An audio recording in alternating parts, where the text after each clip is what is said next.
Welcome to the Dan Wilkins Show. We are back after a long hiatus. We got an old show with a new format. This is going to be fun. Welcome to episode 11 of the Dan Wilkins Show. This is the show where we talk about all things sports from the recent week, but from my view. You can agree or disagree with my view all you want, but all perspectives should be at least considered. But we're back after almost a year of not uploading any content onto the YouTube platform. Our last episode was episode 10 with San Diego Padres minor league pitcher Josh Mitchell. Now, of course, episodes 1 through 10 all were interview-only style formats, and I'd like to change it up for the future because it's quite obvious that there's a very finite amount of people that you can actually interview on the Dan Wilkins Show, and I'm not saying that to boast, or I'm not saying that as a form of entitlement, but I'm saying that because it's difficult to get interviews. Back in 2020, when I created the Dan Wilkins Show, it was during the COVID-19 lockdowns. People had nothing to do. They were stuck inside their homes and could only leave to go to the grocery store. But now things have changed, and people are out and about again. So having a show like this isn't exactly the easiest thing to do while you're, living your normal life. So here we are recording February 7th, 2022. Let's talk about the recent news in sports. Let's talk about our primary point tonight, the Super Bowl.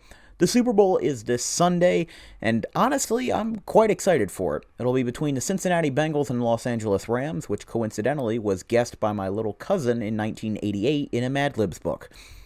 This matchup of teams and quarterbacks is so unlikely. Nobody had ever thought that the Cincinnati Bengals, who before the season hadn't won a playoff game in 31 years, against the LA Rams of all teams? Really?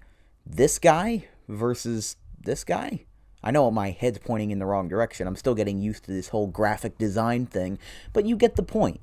There's an LSU cigar-smoking quarterback versus a veteran who hasn't seen the light of day, also known as the playoffs, in over 5 years. But you can't really blame Matthew Stafford for being an unexpectedly good quarterback in the playoffs. He hadn't really been proven. The Detroit Lions only made the playoffs 3 times while he was with the Detroit Lions from 2009 to 2020. In 2011, 2014, and 2017, they made the playoffs and lost every single game. It's easy to say that Matthew Stafford was not the most likely quarterback to make the Super Bowl this year, but he was definitely one of them. Maybe the Arizona Cardinals would have had their best shot, but Kyler Murray fell flat and lost early. Heck, Tom Brady could have made his 11th Super Bowl, but that didn't happen, and now he's out of the league. But we'll talk about that later. Who knows? The Green Bay Packers could have made the Super Bowl.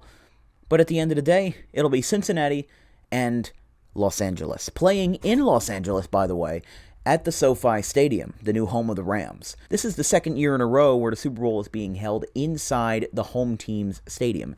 Technically, for all intents and purposes, the Rams are the away team because the AFC and NFC flip-flop home and road every single Super Bowl. But come on, you're in your home stadium and you're playing on the road. It's like when the Seattle Mariners were playing on the road during a 3-game set versus the Florida Marlins in 2011 because the Marlins had a U2 concert in Miami and they had to play those 3 games as the home team in Seattle.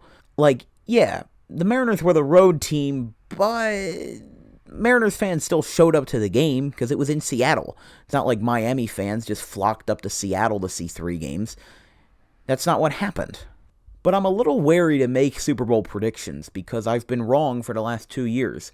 I wrote an article about the Super Bowl 54 predictions, and I got it wrong. I had said that the San Francisco 49ers would win the Super Bowl led by Jimmy Garoppolo, but I was wrong. Patrick Mahomes won, and I actually won $250 out of that.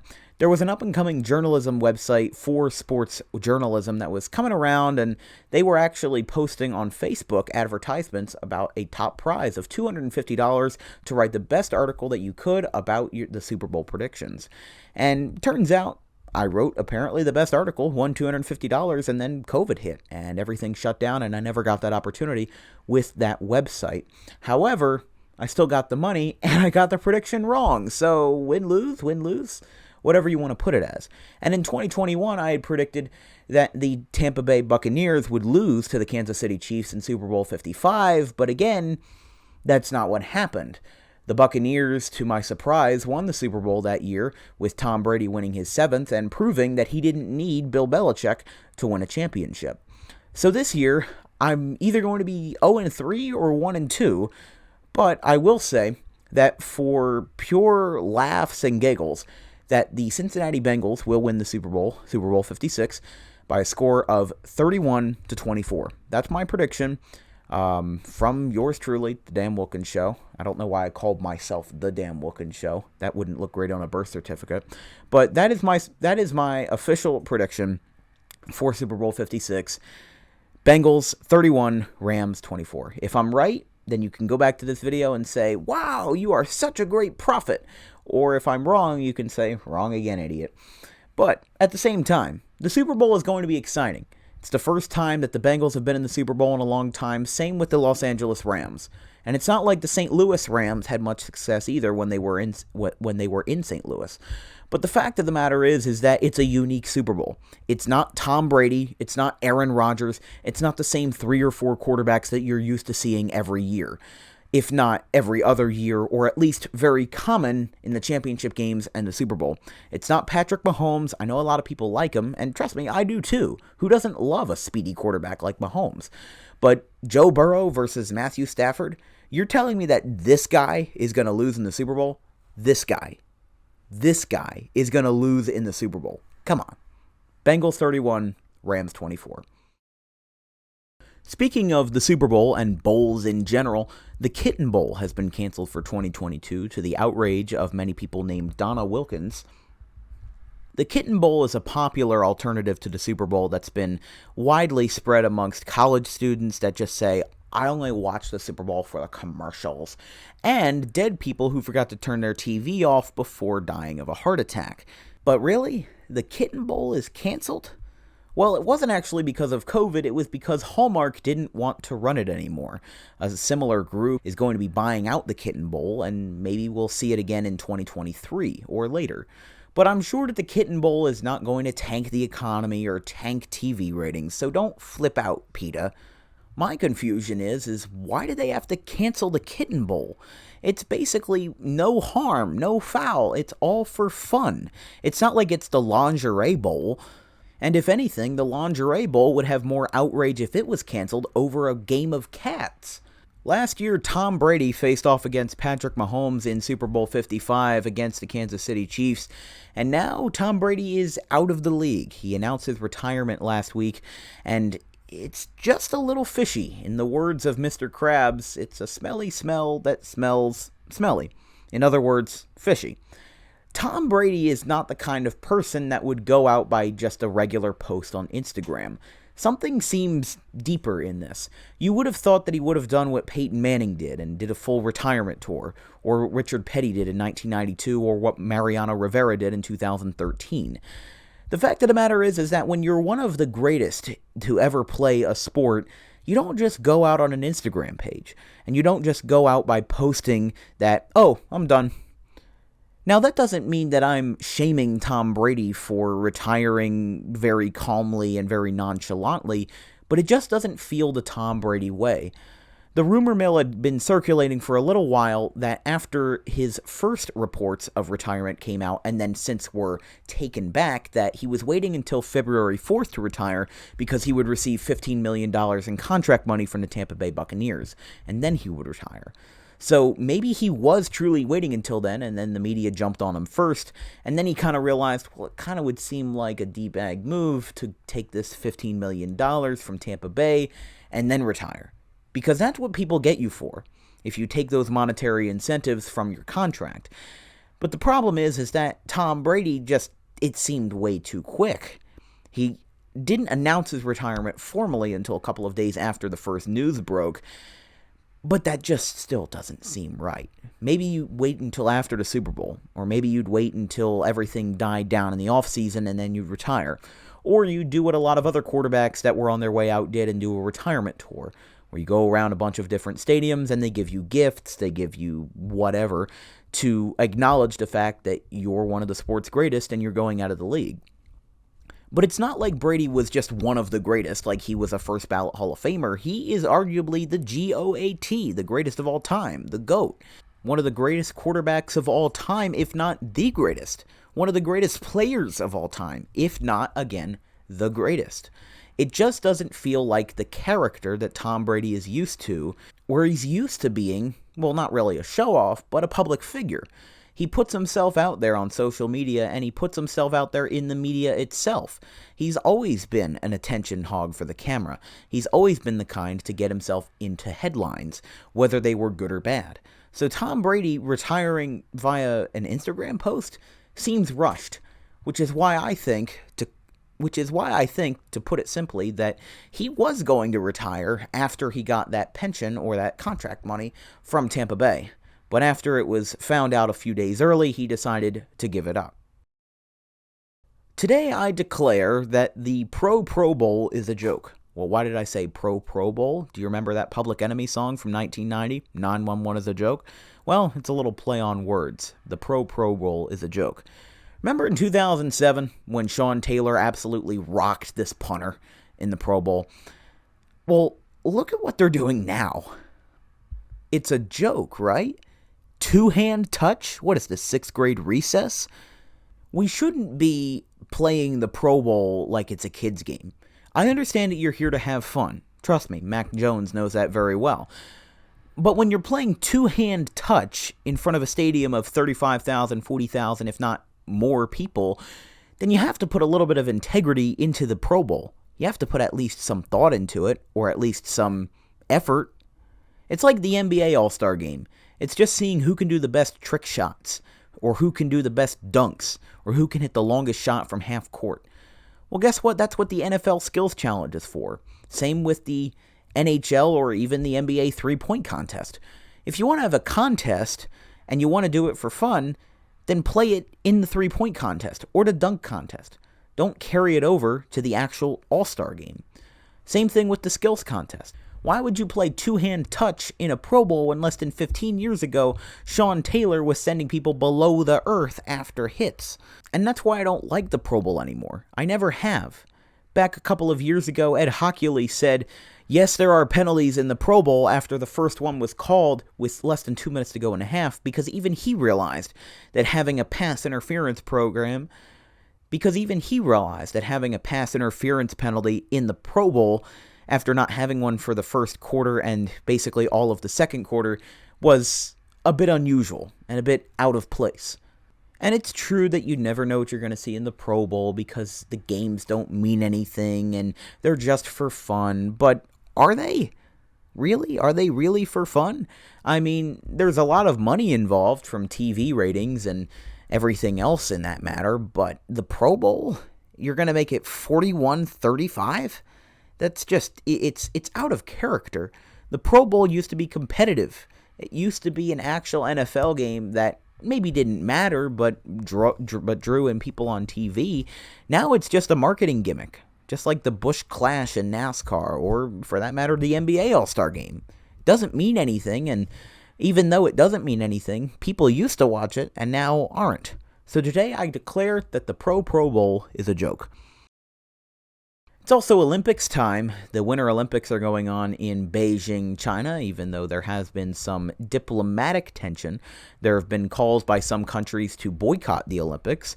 And of course, that doesn't mean actually boycott the Olympics. The gold medals are way too valuable. Just diplomatically boycott the Olympics. Sure, still send our athletes there, still invest millions and millions of dollars into the Olympics. They're hosting the Olympics for the second time in 20 years. They hosted the Summer Olympics in 2008, and to give props to China, they are reusing the same facilities from 2008 for the 2022 games, and it definitely is difficult to put two Olympics in the same year. And you might say, well, what are you talking about with that? Well, remember, the 2020 Olympic Games in Japan were moved to the summer of 2021 because of COVID-19. So now, in the span of 6 months, they're running two Olympic Games, and frankly, it's very interesting. The Winter Olympics have never caught my attention as much as the Summer Olympics do. Of course, with the Summer Olympics having baseball, that's kind of what I'm more interested in. But the Winter Olympics have some interesting sports too. They have luge, which is basically NASCAR without the car. They have figure skating, which is basically listening to music but fancy.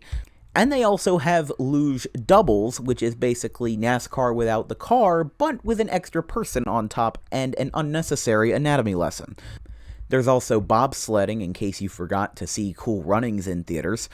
And also hockey, where NHL players aren't playing, and we've seen 11-1 and 8-0 games.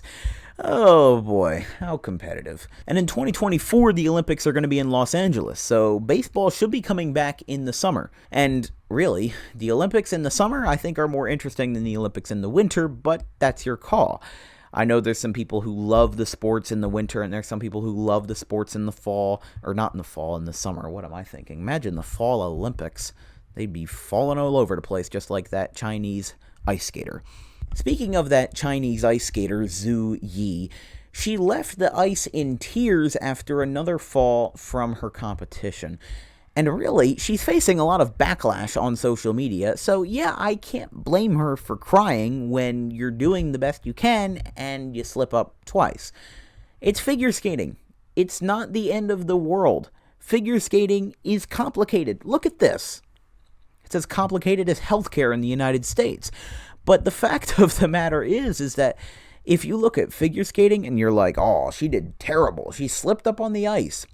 I can barely go to the local roller rink without needing a hip replacement. If you're going to shame professional athletes for not being up to par or not being up to competition, then take a look in the mirror. Be in their shoes. Try figure skating and doing this whoa, whatever this is. Speaking of my head going in circles, now, let me explain. Rob Manfred. Yeah, I put a clown nose on him for a reason. He is the commissioner and dictator of Major League Baseball since 1984. I'm sorry, this is not the George Orwell book, but since 2014, he has been the commissioner and Lord Emperor of Major League Baseball. Now, people can complain about the previous commissioners that have ran Major League Baseball all you want. You can complain about Bud Selig all you want, and you can complain about Rob Manfred all you want. But Bud Selig didn't actively tear apart the sport into different factions and didn't make everyone equally hate each other. That exactly is what Rob Manfred is doing. He's destroying the sport. In 2020 alone, Major League Baseball lost almost $9 billion in not having a full season, not having any fans, and only having fans for the NLCS and World Series, which was held in Texas. Not only that, but the ad revenues that were produced from the Major League Baseball shortened 60-game season wasn't enough to make ends meet. Teams put banners in the outfield and had tarps cover up seats to promote their advertisers, but even that couldn't do enough. Almost everybody took a hard hit in 2020, and even in 2021. Now that COVID is at least a little bit better, you'd think that they'd be able to make ends meet again, but that's not really the case. But with those pandemic losses reaching $9 billion, it's worth saying that if you're Rob Manfred, you want to work with the players' union to get the season back underway so that you don't have an extended lockout that goes into the 2022 regular season or even spring training. Yankees minor league camps are starting up again, and that has made some people raise their eyebrows and say, well, what's going on there? Remember, the minor leagues have a different players' union than the major leagues. The major leagues have their MLBPA, the Major League Baseball Players Association, while the minor leagues has a separate entity that operates independently. So even if the Major League Baseball is delayed indefinitely for the 2022 season, minor league baseball will be okay, along with independent baseball or any partner leagues that MLB works with, like the Atlantic League. The fact of the matter is that, I know I've said that a lot, the fact of the matter, but it really is true that this is not a strike. A strike is when the players are willingly not working for the sake of having better working conditions. Sure, the Major League Baseball Players Association and the union want better working conditions, and they want better pay for their minor league friends, and they want better overall pay, and they want an even playing field. But when you're looking at a bunch of young, talented athletes, and you put them against not young, not talented, not athletes, also known as the billionaire executives in Major League Baseball, that's where you have this standstill. Because the owners, you know what they want to do? They want to make money. They want to make as much revenue as possible so that they can stuff their pockets with whatever pretzel dogs and fried grasshoppers they're serving at MLB games. But whenever you kind of look at it from an outside view, if you are not a diehard fan of Major League Baseball, you might not understand everything that's going on. So let me explain. This is not a player strike, this is a lockout, which means that instead of the players preventing the owners from getting work done, this is the owners preventing the players from getting work done. Think of a lockout as if the head coach of the football team locked the locker room and took the keys. It's not the players refusing to play for the head coach, it's the head coach refusing to service the players. The people in charge in this case, Rob Manfred and the 30 Major League Ninja Turtles, aren't exactly as kind to the players' union as you'd think. Any logical person would say, well, it's 2022. If we've already lost this much money during the pandemic, then who's to say that we can't just get along with the players' union, compensate for what we need, and try to make up as much as we can and try not to lose more money than we already have. But that's not what Major League Baseball is doing. They've put their iron fist down and they have basically locked the doors and threw away the key. Major League Baseball even tried hiring a federal mediator to negotiate the situation and also try to get it on the side of the owners because they were frustrated with the lack of progress in negotiations. Well, let me tell you what's even more frustrating in the lack of progress of negotiations. You didn't initiate the first talks with the players' union until 6 weeks after the lockout. That's the problem, is that you aren't frustrated with the lack of progress, you aren't progressing yourself. You're refusing to see the other side, just like political America is refusing to see the other side, and you're basically putting on horse blinders, so the only opinion that you can possibly and feasibly agree with is the one of your own. Minor league players are not getting the amount of pay that they deserve. You look at Twins pitcher Randy Dobnak, before he ended up being called up to the Twins in 2019 and eventually pitched in an ALDS game against the Yankees, he was doing dual service as a minor league pitcher and an Uber driver. And when they talked about this before the postseason started, they had praised this as some sort of unique talent. But that's the problem. It's what's wrong with the system. People aren't getting paid enough in the first place. If you are a professional baseball player, you should not have to have a second job as an Uber driver.